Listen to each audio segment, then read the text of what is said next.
नमस्कार दोस्तों, आपका स्वागत है अपने YouTube चैनल PFP में। एक और ट्रेडिंग वीक खत्म हो गया, मार्केट अभी भी उसी रेंज में आपको नज़र आती है। मई के महीने में अच्छी तेज़ी देखने को मिली, 14,500 के लेवल से 15,800 के लेवल नज़र आए, लेकिन जून के महीने से आपको मार्केट में सिर्फ और सिर्फ कॉन्सोलिडेशन ही देखने को मिला है। 6 हफ्ते हो चुके हैं, 15,500 से करके 16,000 की रेंज में निफ्टी 50 हमें ट्रेड करता हुआ नज़र आता है। डेली कैंडल के बारे में बात करें तो फिलहाल एक अच्छी ब्रेकआउट की सिचुएशन नजर आ रही थी, लेकिन लास्ट ट्रेडिंग सेशन में सेंटीमेंट चेंज हो गया, वापस गिरावट देखने को मिली। तो फिलहाल के लिए तो ये ब्रेकआउट भी सस्टेन होता हुआ नजर नहीं आया है। तो मार्केट में स्ट्रेंथ तो है, मार्केट स्ट्रांग ही नजर आती है, लेकिन इतनी ज़्यादा स्ट्रांग नहीं है कि कंटिन्यूअसली मार्केट में आपको अपवर्ड डायरेक्शन में मूवमेंट नजर आए। इसीलिए फिलहाल थोड़ा सा कंसोलिडेशन चलता हुआ नजर आता है। तो ऐसी सिचुएशन जहां पर मार्केट अपने ऑल टाइम हाई पर ट्रेड कर रहा है, अभी भी कुछ ऐसे स्टॉक हैं जहां पर आप खरीदारी करने के बारे में सोच सकते हैं। तो चलिए उनके बारे में बात करते हैं। सबसे पहला स्टॉक है बायोकॉन 409 का। लास्ट ट्रेडेड प्राइस है 1.5% की तेजी, 49,000 करोड़ की मार्केट कैप है, 40 का इंडस्ट्री का P. Stand alone P ratio तो बहुत महंगा है, 175 है। कंसोलिडेटेड के बारे में बात करें तो ये भी ऑफकोर्स सस्ता नहीं है, इंडस्ट्री के मुकाबले महंगा है, 66.34। प्राइस टू बुक रेशियो के बारे में बात करें तो 5.84 का प्राइस टू बुक रेशियो चलता हुआ नजर आता है।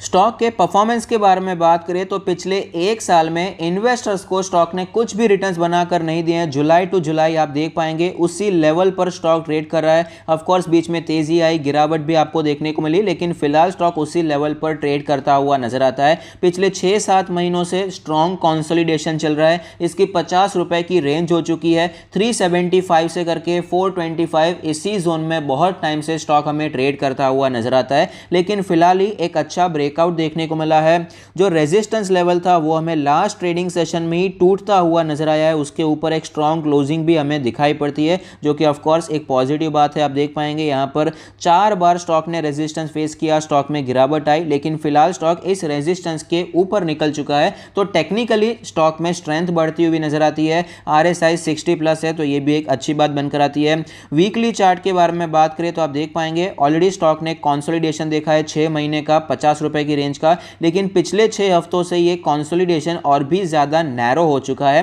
390 से करके 420, ये 30 रुपए के जोन में स्टॉक हमें ट्रेड करता हुआ नजर आता है। तो कंसोलिडेशन और भी ज्यादा देखने को मिला है। फिलहाल एक अच्छा ब्रेकआउट यहां पर नजर आता है। तो टेक्निकली स्टॉक में स्ट्रेंथ बढ़ चुकी है, लॉन्ग टर्म के लिए ऑफकोर्स एक अच्छा स्टॉक है। मंथली चार्ट के बारे में बात करें तो आप देख पाएंगे स्टॉक ने हमें लॉन्ग टर्म में अच्छे रिटर्न्स बना कर दिए हैं। लॉन्ग टर्म में काफी मल्टी बैगर स्टॉक हमें यह बनता हुआ नजर आता है। तो यहाँ पर आप खरीदारी करने के बारे में सोच सकते हैं। अगर आप लॉन्ग टर्म के लिए खरीदना चाहें तो ऑफकोर्स यहाँ पर आप खरीदारी करने के बारे में सोच सकते हैं। स्टॉक अपने वैसे भी एक इंपॉर्टेंट सपोर्ट पर ही चल रहा है, 20 मंथ्स का ये में वहीं पर कंसोलिडेट करता हुआ नजर आता है। हमने वैसे लॉन्ग टर्म के लिए कई बार स्टॉक को कवर किया है, 400 के प्राइस पर 380 390 के आसपास कई बार स्टॉक में हमें मौके मिले हैं पिछले 6-7 महीनों में। तो वहाँ पर अगर आपने ऑलरेडी खरीदा है तो कोई बात नहीं है, अगर आप खरीदना चाहते हैं तो भी लॉन्ग टर्म के लिए भी कोई बुरी बात नहीं है। 410 ज़्यादा दूर नहीं है और टेक्निकली भी स्टॉक हमें स्ट्रांग होता हुआ नजर आता है। तो अपनी एनालिसिस कीजिए और खरीदने के बारे में सोच सकते हैं।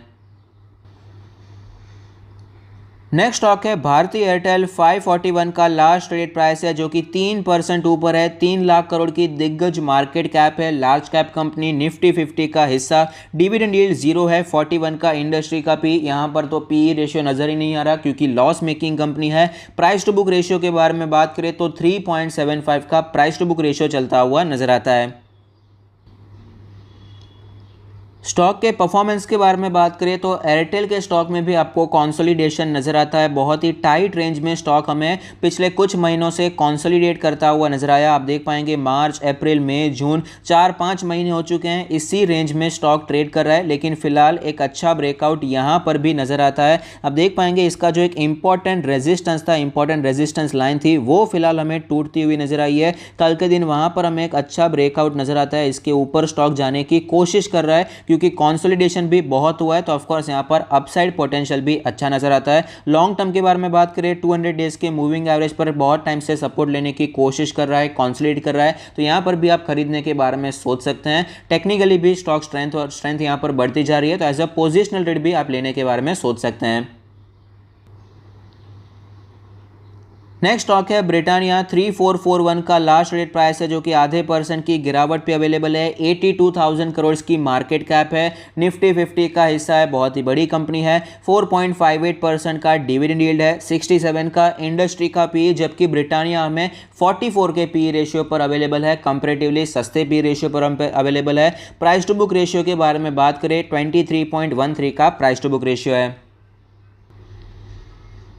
स्टॉक के परफॉर्मेंस के बारे में बात करें तो पिछले एक साल में स्टॉक ने एक्चुअली स्लाइटली नेगेटिव रिटर्न्स बना कर दिए हैं। 3,800 4,000 के लेवल से स्टॉक में गिरावट देखने को मिली है और फिलहाल स्टॉक 3,400 के आसपास ट्रेड करता हुआ नजर आता है। जुलाई टू जुलाई ऑफकोर्स यहाँ पर आपको नेगेटिव रिटर्न्स नजर आते हैं, 7-8% की गिरावट नजर आती है, लेकिन फिलहाल ये अट्रैक्टिव स्टॉक बनता जा रहा है। जितना भी स्टॉक गिर रहा है वैल्यूएशन अट्रैक्टिव होता जा रहा है। कंपनी अपने सेक्टर में बहुत ही अच्छा काम करती है, मार्केट लीडर पोजीशन पे काम करती हुई नजर आती है। लॉन्ग टर्म के बारे में बात करें तो लॉन्ग टर्म में ऑफ कोर्स स्टॉक ने बहुत ही अच्छे रिटर्न्स बना कर दिए हैं। सपोर्ट के बारे में बात करें 20 मंथ्स का मूविंग एवरेज कई बार स्ट्रॉन्ग सपोर्ट की तरह नजर आया। नेक्स्ट सपोर्ट जो नजर आता है वो है 50 मंथ्स का मूविंग एवरेज। वीकली चार्ट भी एक बार देख लेते हैं। वीकली चार्ट में आप देख पाएंगे फिलहाल स्टॉक अभी 50 वीक्स और 20 वीक्स ये ऑलरेडी टूट चुका है और फिलहाल स्टॉक अपने 100 वीक्स के मूविंग एवरेज को अप्रोच करता हुआ नजर आता है, जो कि पास्ट में भी स्ट्रॉन्ग सपोर्ट की तरह नजर आया है। तो यहां पर आप इन्वेस्ट करने के बारे में सोच सकते हैं। स्टॉक अपने सेक्टर में अच्छा है। एफएमसीजी सेक्टर में,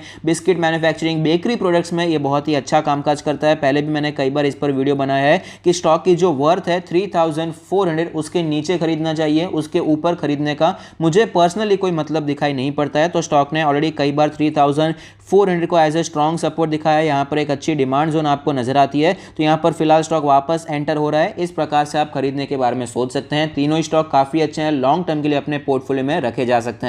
तो अगर आपको वीडियो अच्छा लगता है तो प्लीज कोई फीडबैक दीजिए। Thank you, stay happy, happy investing.